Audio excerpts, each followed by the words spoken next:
All right. Welcome, everybody. We're going to talk about a subject that we've been talking about for the last couple of weeks, the names of God. En vanaand praat ons oor die naam van God, spesifiek Jehovah Mekadesh. Jehovah Mekadesh, as all the other names, are holy, but there's something special in here. Not that I can compare it with any of the others. Not that any of the others are better or more holy or different, or well, they are different. Maar wat belangrik is, what is important is that we understand the following. The names of God speak about certain characteristics of God. Because God is a relationship God, a relationship person, verhouding kom by God eerste. Relationship with God comes first.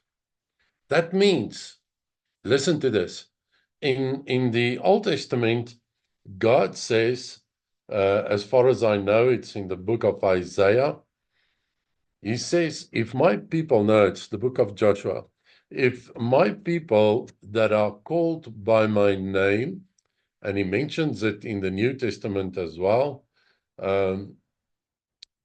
and we'll get there a little later.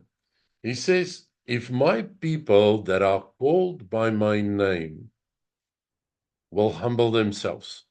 Now, if he calls you by his name, he cannot call you by one name only.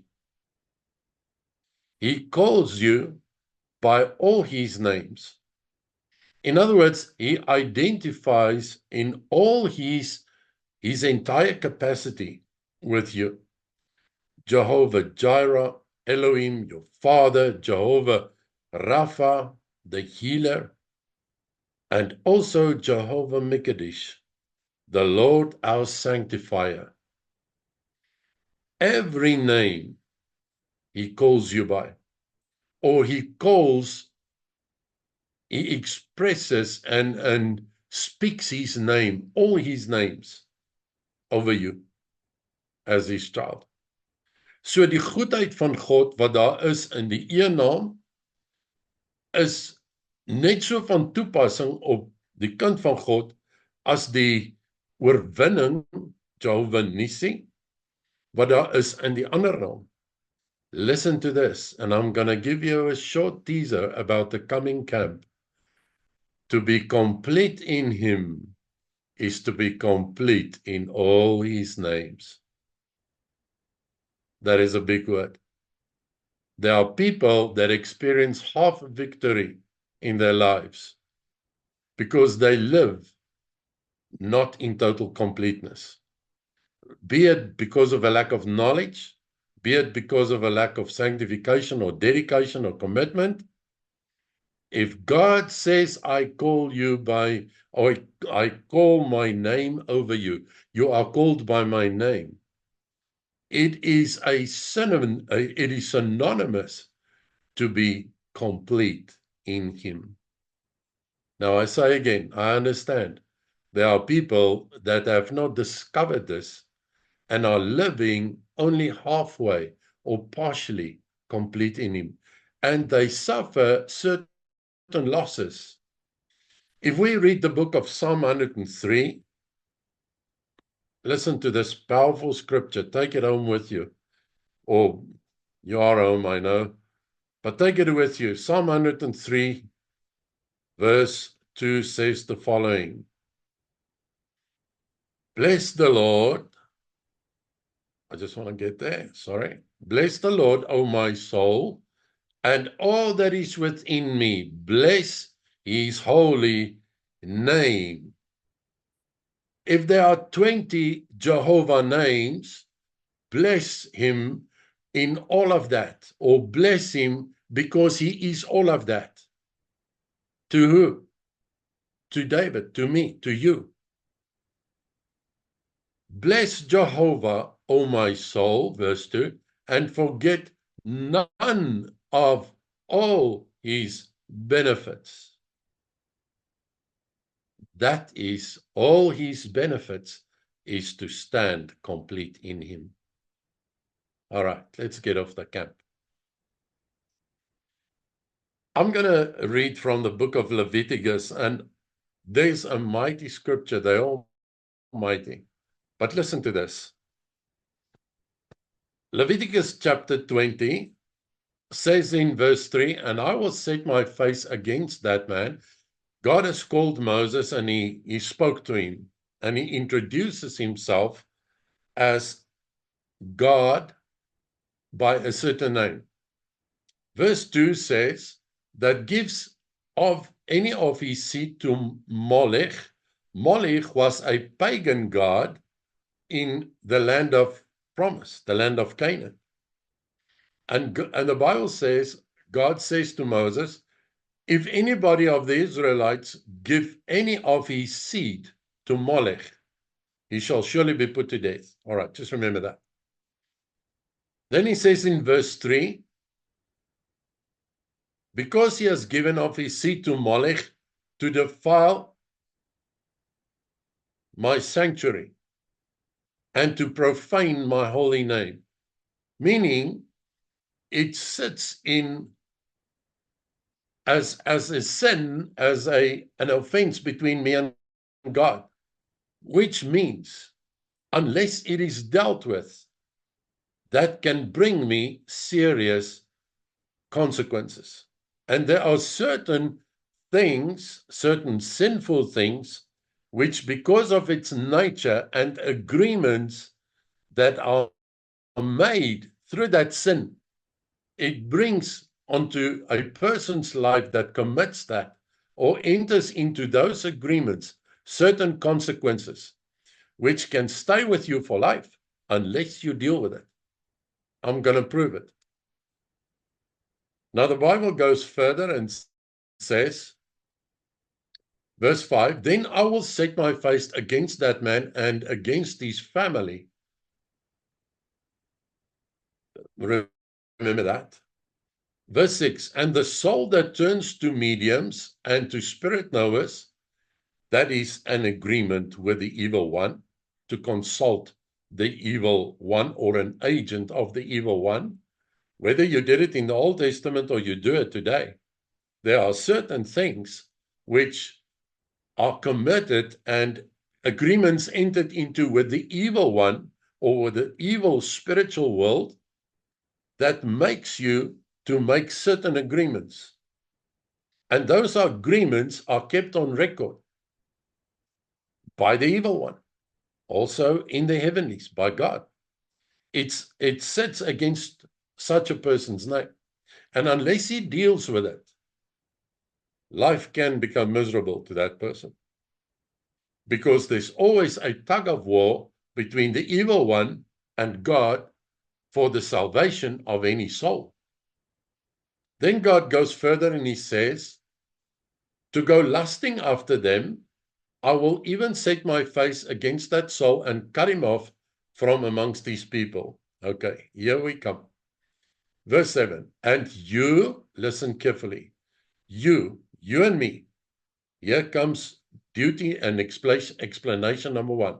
You shall sanctify yourselves and be holy. Verse 7, for I am Jehovah, your God. I am Jehovah Mekadesh. Verse 8. So verse 7 is an instruction for my part and your part. You and I shall sanctify ourselves and be holy. We sanctify ourselves by being holy. For God is Jehovah, our God. Verse 8, you shall keep my statutes, that is my and your responsibility, and do them. Doing God's statutes is to keep them. Many people say they believe in God. The devil also believes in him. After all, he lived with him. He has to believe in him. The devil believes in miracles. That's why he opposes them. He knows all those things, but he's not going to heaven. Now, the Bible says You shall keep my statutes and do them. I, Jehovah, sanctifies you. I, Jehovah Mikadesh, for you. I am Jehovah Mikadesh, the Lord that sanctifies, the Lord my sanctifier, the Lord your sanctifier. So what do we read? Verse 7, our duty, we shall sanctify ourselves.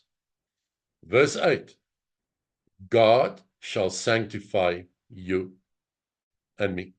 So there's a portion I have to do, and there's a part God will do. Both of them, they are not 50-50. They are 100-100. I sanctify myself unto one God by being holy and keeping and doing his statutes. And he will be my sanctifier when I do that. So I stay holy and I sanctify myself that way. And I keep God's commandments and he sanctifies me that way. Many people may say, yeah, that's Old Testament. Okay, let's see what those people would say about this one. Let's go to John 17, New Testament. Verse 17. Jesus prays to the Father and he says, sanctify them through your truth. The Bible also in John 8 says, the truth shall set us free. So God, the sanctifier, can only set me free from bondages if I sanctify myself and live in sanctification, live in holiness. If there are things which God needs to do, miracles in my life, he can do it when I put myself aside for him. Jesus prays and he says, sanctify them through your truth. Your word is truth. It is synonymous to what we have just read in Leviticus, because the truth are God's statutes. And God's statutes are the truth. And Jesus prays and he says to the Father, sanctify these disciples. And he says, I pray for those that will come into redemption through their evangelization and through their ministries. I pray for them too. So I do my part, God will do his part. Old Testament, New Testament, the same message. All right. So I was praying and I said, Lord, why? And we've discussed sanctification. We did a whole series. What is the crux? What is so important? That you are Jehovah, our sanctifier. Why do we walk this road? Why is this so important? That we be holy and you sanctify us. And it came to my mind a couple of things, and one of them is to keep your bloodline pure and holy and untouched. You'll see everywhere where God gives instructions. He tells Moses, you and the entire Israel and all their descendants. Every time that God explains laws and scriptures, he says, you must do it and your descendants. There are certain things, as I've said, that we can agree with by our actions and deeds with the evil one that have serious consequences on our descendants. Listen to this. Let's go back to the book of John. I'll prove to you what I'm saying. John 17, verse 19. Jesus prays to the Father and he said, verse 17, he says, sanctify them through your truth. Let your truth make them and keep them holy. And then he says in verse 19, listen to this. Jesus says, and I sanctify myself for their sakes, so that they also might be sanctified in truth. You know what he's actually saying? I have kept and keep myself holy for their sakes. Who are they? My descendants, those that have come to me, those that will be reborn by those that will come to Christ and will be reborn, will be redeemed from sin and slavery in sin. I have kept myself holy so that there's no sinful blemish that can come onto them because of me. So there are many people that believe if somebody has sinned in their bloodline, it cannot have an effect on their descendants. I'm sorry to say. If even Jesus says to the Father, I have kept myself holy for my children's sake, it means whatever Jesus agreed with, if he did, fortunately he did not, with the evil one, it could have impacted, and it will have impacted on his children. Now, his temptation was, one of the temptations the devil put him to was after his 40-day fast, the devil said to him, if you will bow to me or bow before me, I will give you all of the riches of this world. If Jesus that day bowed before the devil, you and I will have the curse of Molech, as God told Moses, upon us. I say the curse of Molech. Let me rather say, like the Israelites would have brought a curse by bowing before Molech or sacrificing or making agreements with Molech, like it would have brought curses upon the children of Israel.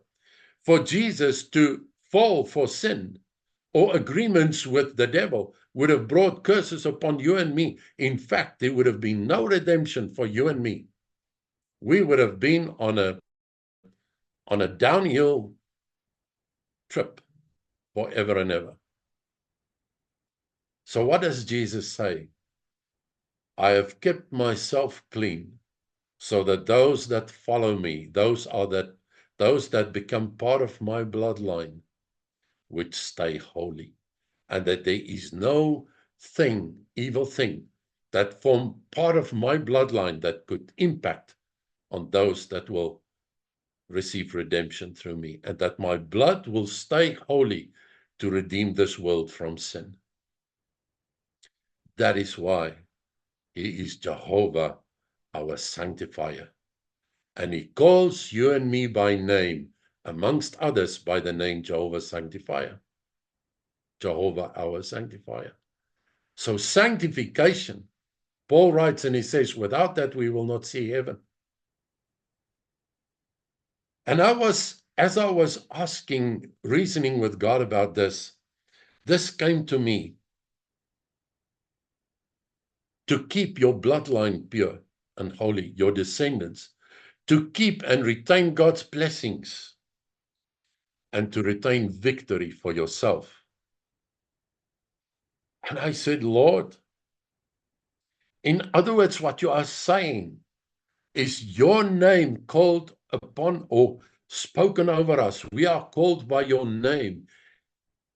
It's almost as if God says there's only one recipe, and that is to be holy, doing my will, doing my commandments. Let's go to Leviticus 20, verse 3.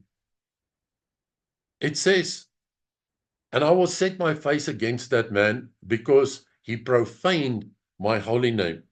We have to realize that God's name to him is part of his character. It's who he is.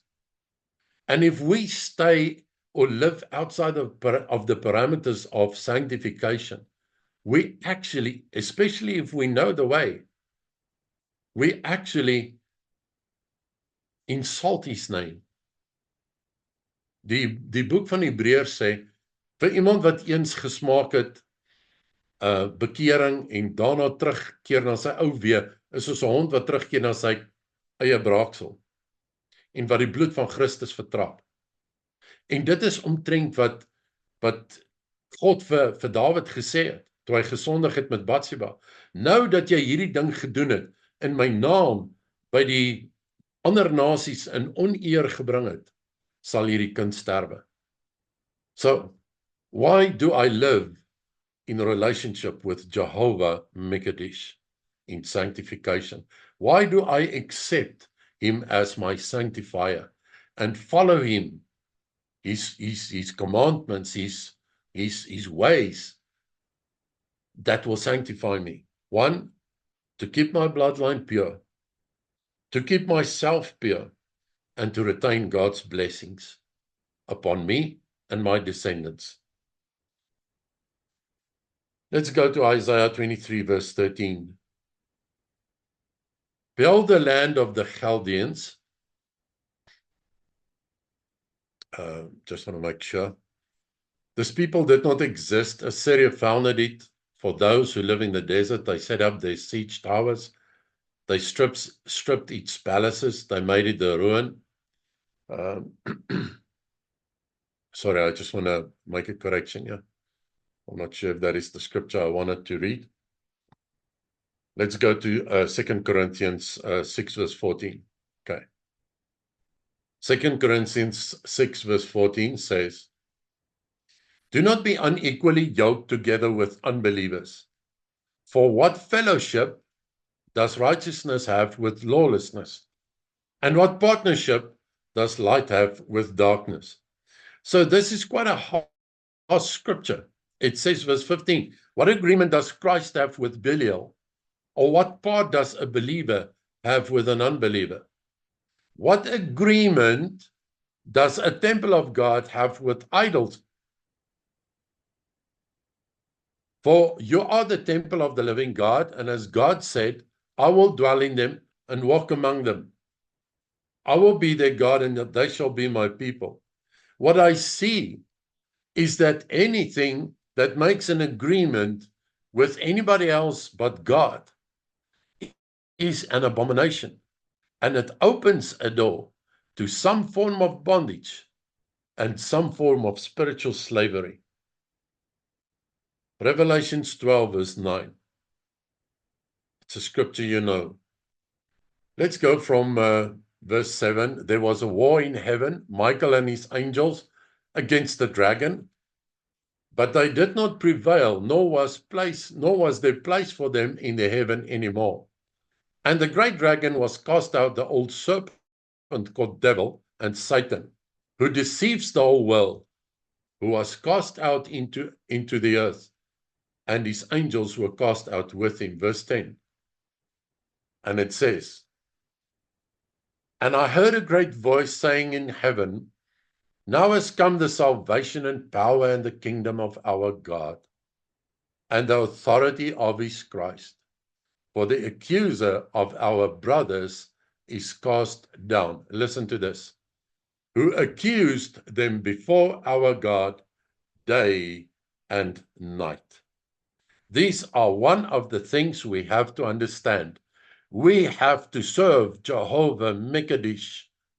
Why? Because the accuser is active against you and me with accusations every day, all day. The Bible says, and they who accused them before our God day and night.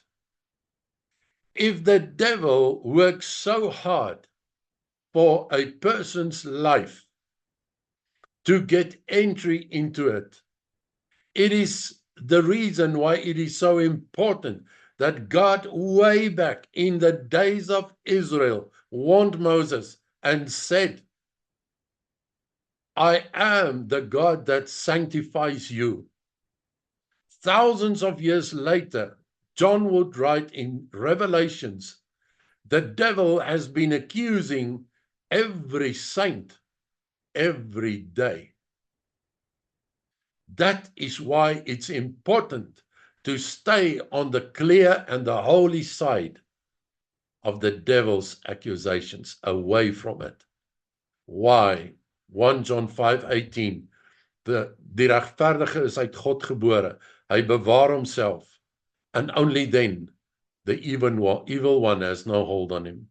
Can you see why following Jehovah Mekadesh with sanctification, with a sanctified heart, can purify and keep holy our bloodline, retain God's blessings, and retain our holiness before Him, because our adversary is working hard to win people's souls.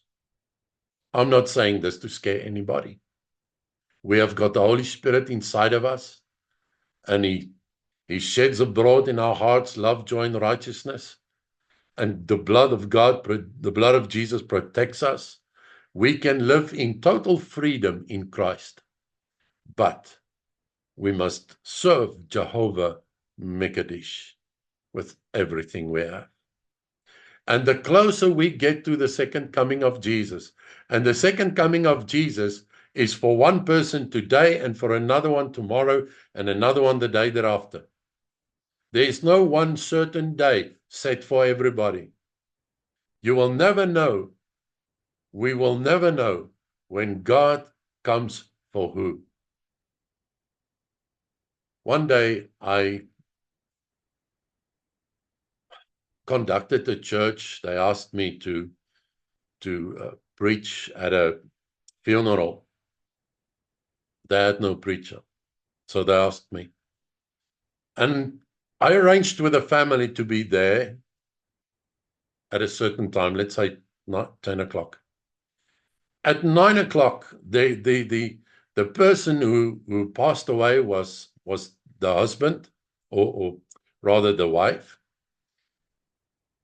And I was to conduct this service in remembrance of this lady and do the preaching and all those things. 9 o'clock that morning, I spoke to the daughter to finalize arrangements for that funeral. As we were talking on the phone, her father collapsed and died as well. That morning, I had to go into the church to tell the congregation, we are not having this service for one person, but two of the same household. No one expected that to happen. I'm not saying this to scare anybody. I'm saying this. God the Father introduced Himself right from the beginning as Jehovah Mekadesh for a reason. And He said to Moses, let the people of Israel and all their descendants live according to this name. We are called by the name of God, all names of God. Jehovah Jireh, Jehovah Shammah, Jehovah Rapha the healer, and also Jehovah Mekadesh. 2 Chronicles 7 verse 14, you can read, it says, you are called, if my people that are called by my name will humble themselves and pray. I'm getting close to finishing off with this. Let's go to Acts 17 verse 28. In Him we live and move and have our being, as also certain of your own poets have said, for we are also His offspring. Then, being offspring of God, we ought not to think that the Godhead is like gold or silver or stone, engraved by art and man's imagination. Truly, then God, overlooking the times of ignorance now, He strictly commands all men everywhere to repent. Let's go back. For in Him we live and move and have our being. For we also are His offspring. And John 17 verse 19 says, Father, Jesus praying, I have kept myself sanctified for their sake. Why? So that my bloodline would not bring any condemnation for these that will be born out of me. They are my offspring, and in me they can live and move and have their being and be blessed. And I want to close with this. If Jesus kept his bloodline clean so that no evil or evil intruder could enter and affect his spiritual bloodline, us, his children, how much more is it not our duty to serve Jehovah Mikadesh in holiness, sanctification, and be fruitful in the spirit and here on earth? I'm going to close with this. We spoke about Elohim. Anybody who gets reborn gets to know Elohim, God the Father, the one who loves you, the one who will provide for you.